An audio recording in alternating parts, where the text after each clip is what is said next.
నమస్తే, welcome to our channel. ఈరోజు Tamil Nadu politics గురించి చర్చించుకుందాం. ఈరోజు యాక్టర్ విజయ్ ఎవరైతే ఉన్నారో ఆయన టీవీకే అనేటువంటి పార్టీ పెట్టినటువంటి విషయం మనకు అందరికీ తెలిసిందే. అదేవిధంగా ఆల్రెడీ ఒక మీటింగ్ పెట్టాడు. ఇప్పుడు 2.0 అని చెప్పి మరొక మీటింగ్ ఈరోజు మదురైలో ఎక్కడో కండక్ట్ చేసినట్టున్నాడు. ఆ మీటింగ్లో ఆయన మాట్లాడుతూ ఆయనకు పొలిటికల్గా అపోనెంట్లు ఎవరంటే కేంద్రంలో నరేంద్ర మోడీ, రాష్ట్రంలో వచ్చేటప్పటికు డిఎంకే పార్టీని నడుపుతున్నటువంటి స్టాలిన్ అంకుల్ అని సంబోధించాడు. ఎందుకంటే ఆయన పర్సనల్గా ఆయన అంకుల్ అని పిలుస్తాడంట. సో ఆయన అంటాడు, విజయ్ గారు ఏం చెప్తున్నారంటే కేంద్రంలో నేను బీజేపీకి అపోనెంట్ కాబట్టి నాకు సపోర్ట్ చేయండి అంటా ఉన్నాడు.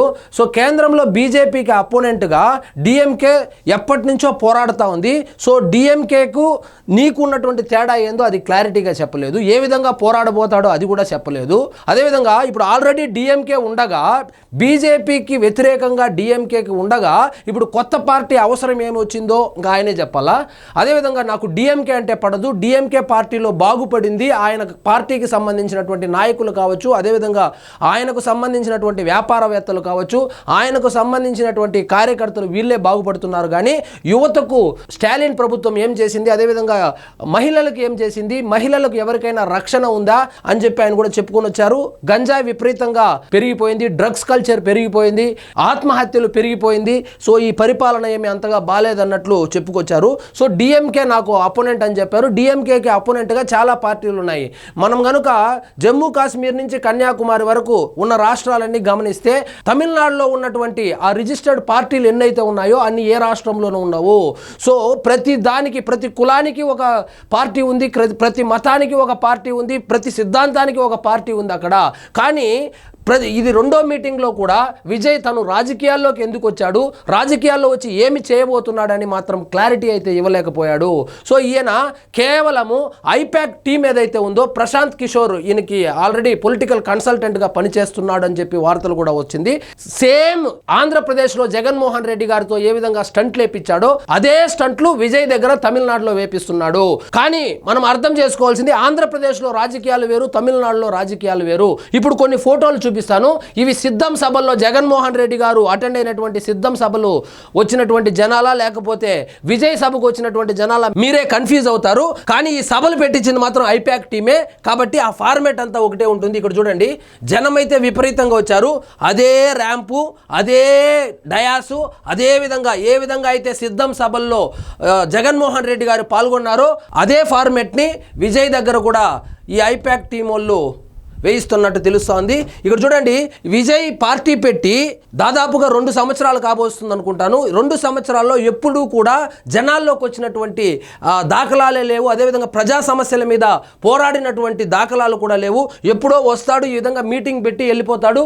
నాకు కేంద్రంలో బీజేపీ అంటే పడదు, బీజేపీకి 3 సార్లు అధికారం ఇచ్చింది ముస్లిమ్స్ని వ్యతిరేకించడానికి కాదు అని చెప్పి కూడా చెప్పుకొచ్చారు. అదేవిధంగా ఫిషర్ మ్యాన్ ఎవరైతే ఉన్నారో దాదాపు 800 మందిని అక్కడ వివిధ దేశాల్లో అయితే పట్టుబడి ఉన్నారు, వాళ్ళ గురించి, నీట్ గురించి చెప్పుకొని వచ్చారు.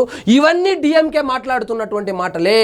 కాబట్టి సో బీజేపీకి వ్యతిరేకంగా ఈయన ఏ విధంగా పోరాటం చేయబోతున్నాడు, బీజేపీని కాదని ఈయనకి ఎందుకు ఓటేయాలి, అదేవిధంగా డిఎంకేని కాదని ఈయనకి ఎందుకు ఓటేయాలని చెప్పే ఆ ప్రయత్నమే చేయలేదు. కేవలం ఏమంటే వాళ్ళను బీజేపీ ప్రభుత్వం బాలేదంటాడు, ఇక్కడేమో స్టాలిన్ ప్రభుత్వము ఆ పరిపాలన బాలేదంటాడు, ఎవరికి న్యాయం జరగడం లేదు, కేవలము డిఎంకేకి సంబంధించినటువంటి మంత్రులు కావచ్చు, ఎమ్మెల్యేలు కావచ్చు, ఎంపీలు కావచ్చు, వీళ్ళు మాత్రమే బాగుపడుతున్నారు. కానీ సాధారణ జనాలకు వీళ్ళు చేసింది ఏమీ లేదు. లిక్కర్ స్కామ్ లో కూడా ఇరుక్కున్నారని కూడా చెప్పుకొచ్చాడు. అదేవిధంగా ఎన్నికలకు సంబంధించి ఈయన బీజేపీతర మరియు డిఎంకేతర కూటమిలోకి అయితే వెళ్ళేటట్లు కూడా ఆయన స్పష్టం చేశారు. ఆల్రెడీ ఏఐడిఎంకేతో బీజేపీ పొత్తులో ఉంది, డిఎంకేతో కాంగ్రెస్ పొత్తులో ఉంది. ఈయన డిఎంకేతో నేను ఎల్లనంటున్నాడు, బీజేపీతో నేను ఎల్లనంటున్నాడు. కాబట్టి థర్డ్ ఆల్టర్నేటివ్ గా ఎదగడానికి అయితే ఈయన ప్రయత్నాలు చేస్తున్నట్లయితే నాకు అనిపిస్తోంది. సో థర్డ్ ఆల్టర్నేటివ్గా ప్రయత్నాలు చేసేటప్పుడు థర్డ్ ఆల్టర్నేటివ్గా ఆ ఇద్దరు కన్నా భిన్నంగా నువ్వు ఏమి చేయగలుగుతావు అనేది చెప్పాల్సింది పోయి వాళ్ళిద్దరూ సరిగ్గా చేయడం లేదు. నువ్వు అధికారంలోకి వస్తే నీ లిక్కర్ పాలసీ ఏ విధంగా ఉంటుందో చెప్పాలి. నువ్వు అధికారంలోకి వస్తే నీకు ఓటు వేస్తే నువ్వు యువతకు ఏం చేస్తావు, మహిళలకు ఏం చేస్తావు, ఫిషర్ మ్యాన్కి ఏం చేస్తావు, లేదా రకరకాల కమ్యూనిటీస్ గురించి కూడా ఆయన ప్రస్తావించాడు. ముస్లింలకు, ముఖ్యంగా ముస్లింలకు ఏం చేస్తావు అనేది చెప్పడం మాత్రము ఆయన విఫలమయ్యాడనే చెప్పాలి. అవన్నీ పక్కన పెట్టి నాకు ఓటు వేస్తే నేను ఇది చేయబోతాను, పలానా వాళ్ళు ఇది చేయలేదు అనే స్పష్టంగా అయితే చెప్పలేదు. అదే జగన్మోహన్ రెడ్డి గారి విషయంలో ఐపాక్ ఎక్కడ సక్సెస్ అయిందంటే ఆయన చాలా క్లారిటీగా చెప్పేవాడు. ఏమని? నాకు ఓటేయండి, నేను ముఖ్యమంత్రి కాబోతున్నాను, నేను ముఖ్యమంత్రి అయితే సిపిఎస్ రద్దు చేస్తా. అది చేశాడా చేయలేదా అనేది సెకండరీ. కానీ ఎన్నికలకు ముందు మాత్రము చాలా స్పష్టమైన హామీలు అయితే ఇచ్చేవాడు. లిక్కర్ పాలసీ తీసుకోండి, నేను మద్యపానం నిషేధం చేస్తాను, నాకు ఓట్లేయండి అని అడిగేవాడు. నేను బీజేపీకి వ్యతిరేకము, ముస్లింల తరపున నిలబడతాను, నాకు ఓట్లేయండి అని అడిగేవాడు. గెలిచిన తర్వాత ఏమి చేస్తాడనేది పక్కన పెడితే ఆఖరికి రాజధాని విషయంలో కూడా ఇక్కడే రాజధాని ఉంటుంది, అమరావతి రాజధాని ఉంటుంది అని చెప్పి అక్కడ ఇల్లు కూడా తీయించారు ఈ ఐపాక్ టీం వాళ్ళు. సో గెలిచిన తర్వాత మళ్ళీ 3 రాజధానులు 3 ముక్కలాట ఆడాడు కాబట్టి ఆయన ప్రతిపక్ష హోదా కోల్పోయాడు. ఆ విషయం పక్కన పెడితే ఏ విధంగా అయితే జగన్మోహన్ రెడ్డి గారిని మొదటిసారి అధికారంలో తీసుకురావడానికి ప్రశాంత్ కిషోర్ సహాయపడ్డాడో, ఎలాంటి టెక్నిక్స్ వాడాడో సేమ్ టెక్నిక్స్ ఇప్పుడు విజయ్తో ఆడుతున్నాడు. కానీ విజయ్ చెప్పడంలో జగన్మోహన్ రెడ్డి గారు చాలా స్పష్టంగా చెప్పేవాడు. కానీ విజయ్లో ఆ స్పష్టత కనపడడం లేదు. ఈయనకి ఇంకా ఆ క్లారిటీ లేదు. అసలు పార్టీ జెండా ఏంది, అజెండా ఏంది, తనకు ఓట్లేస్తే ఏమి చేయబోతాడు, ఆల్రెడీ జరుగుతూ ఉండేటువంటి సిస్టంలో ఉన్నటువంటి లోటుపాట్లేంది, దీన్ని నేను ఏ విధంగా తీరుస్తాను. నీట్ అంటాడు, నీట్ గురించి వీళ్ళు సరిగ్గా చేయడం లేదు అంటాడు, మాకు వద్దు అంటాడు. నువ్వు అధికారంలోకి వస్తే నీకు ఓటు వేస్తే ఏమి చేస్తావు అనే క్లారిటీగా కదా చెప్పాలి. అది చెప్పడం లేదు. ఆల్రెడీ ఇప్పుడున్నటువంటి డిఎంకే పాలన ఏదైతే ఉందో దాని మీద అయితే నిప్పులు చెరిగారు. సో ఈయన క్లియర్గా ఉన్న 2 విషయాలు, నేను బీజేపీ కూటమిలోకి వెళ్ళను, డిఎంకే కూటమిలోకి వెళ్ళను. ఈ 2 అంశాలు తప్పితే మిగతా ఏ అంశం మీద ఈయన క్లారిటీగా చెప్పడం లేదు.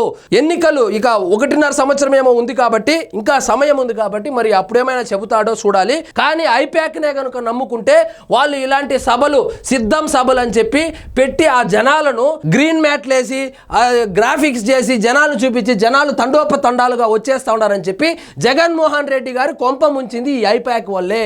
సో దాన్ని దృష్టిలో పెట్టుకుని జగన్మోహన్ రెడ్డి గారిని ఏ విధంగా అధికారంలోకి తీసుకొచ్చారో 2019లో ఆ అంశమే కాకుండా 2024లో ఏ విధంగా అధికారాన్ని పోగొట్టారో ఇదే ఐపాక్ టీం వాళ్ళు, ఇదే ఐపాక్ టీము ఇదే స్టంట్లు వేసి ఇదే ప్రచారం చేసి ప్రచార ఆర్భాటాలకు పోయి గ్రౌండ్ రియాలిటీ తెలుసుకోకుండా టికెట్ల పంపిణీలో కూడా ఎవరికెవరికో ఎలా జరిగిందో మనకు అందరికీ తెలిసిందే. అలాంటి తప్పులు జరగకుండా కనుక చూసుకుంటే విజయ్ ఆ ఐపాక్ టీంని హైర్ చేసుకున్నందుకు కొంచెం ఉపయోగం ఉంటుంది. అంతేగాని ఈ విధంగా పెద్ద సభలు పెట్టుకొని జనాలు వచ్చేస్తా ఉన్నారు తండోపతండాలుగా, ఇక థర్డ్ ఆల్టర్నేటివ్ నేనే అనుకుంటే పప్పులో కాలేసిన వాడైతాడు. ఎందుకంటే సభకు వచ్చిన ప్రతి ఒక్కరూ ఓట్లు వేయరు. ఆ ఎలక్షనీరింగ్ వేరే, ఆ కథ వేరే, ఆ కథనం వేరే, అది వేరే రకంగా ఉంటుంది. సభకు వచ్చిన వాళ్ళంతా ఓట్లయితే వేయరు. జనాలను చూసి, వాపును చూసి బలుపు అనుకోకూడదు. ఇలాంటి ప్రచార ఆర్భాటాలకు పోయి ఇంతవరకు గ్రౌండ్ లెవెల్లో యాక్టివిటీస్ అయితే వీళ్ళు ఇంకా మొదలు పెట్టలేదు. మరి ఎన్నికలకు చాలా తక్కువ సమయం ఉంది కాబట్టి మరి ఎప్పుడు మొదలు పెడతారో తెలియదు. కానీ ప్రస్తుతానికైతే ఆయన అజెండా కానీ జెండాలో కానీ క్లారిటీ అయితే లేదు. ఆయన కేవలం చెబుతా ఉండేది నేను బీజేపీకి వ్యతిరేకము, నేను డిఎంకేకి వ్యతిరేకమని చెబుతున్నాడే కానీ ఏఐఏడిఎంకే జయలలిత పార్టీ గురించి కనీసం ఒక మాట కూడా చెప్పడం లేదు. కానీ వాళ్ళతో పొత్తులో వెళ్తానని కూడా చెప్పడం లేదు. ఎందుకంటే ఆల్రెడీ బీజేపీతో ఏఐఏడిఎంకే వాళ్ళు పొత్తులో ఉన్నారు కాబట్టి ఈయన మాటలను బట్టి ఈయన థర్డ్ ఆల్టర్నేటివ్గా వెళ్ళేటువంటి అవకాశాలే కనబడుతోంది. మరి తమిళనాడులో రాజకీయాలు ఎలా ఉంటాయంటే చాలా గందరగోళంగా ఉంటుంది. ఎవరు గెలవాలన్నా ఖచ్చితంగా పొత్తులైతే పెట్టుకోవాల్సిందే. ఎందుకంటే కులానికి ఒక పార్టీ, మతానికి ఒక పార్టీ, దాదాపు 40 నుంచి 45 రిజిస్టర్డ్ పార్టీలే ఉన్నాయి.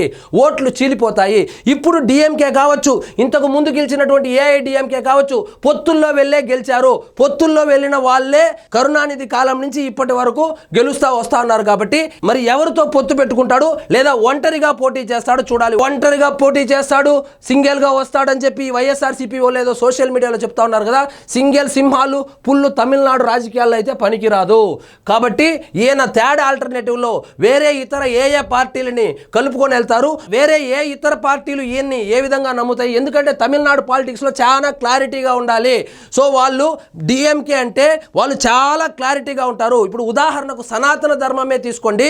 సనాతన ధర్మాన్ని ద్వేషిస్తే ఓట్లు పోతాయని తెలిసినా కూడా వాళ్ళు ద్వేషిస్తారు, ఎందుకంటే అది వాళ్ళ సిద్ధాంతము. ఇప్పుడు బీజేపీ తీసుకోండి, సనాతన ధర్మం అంటుంది. సనాతన ధర్మం గురించి ప్రస్తావిస్తే కొన్ని సెక్షన్ ఆఫ్ ఓటర్స్ దూరం అవుతారని తెలిసినా కూడా వాళ్ళు దాన్నే పదే పదే చెబుతారు. కానీ విజయ్లో ఆ క్లారిటీ కనబడడం లేదు.